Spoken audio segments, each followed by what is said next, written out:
கார்த்திக் ஜெசிக்காக போனதும் சூர்யா மேக்னாக்காக போகிறதும் நிறைய பார்த்தாச்சு. ஆனால் அதே சூர்யாவுக்காக பிரியா போன மாதிரி எப்படி இருக்கும்?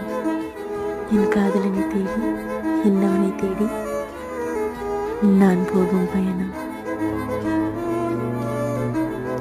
மாலையிடும் சொந்தம் முடி போட்ட பந்தம் பிரிவென்னும் சொல்லை அறியாதது.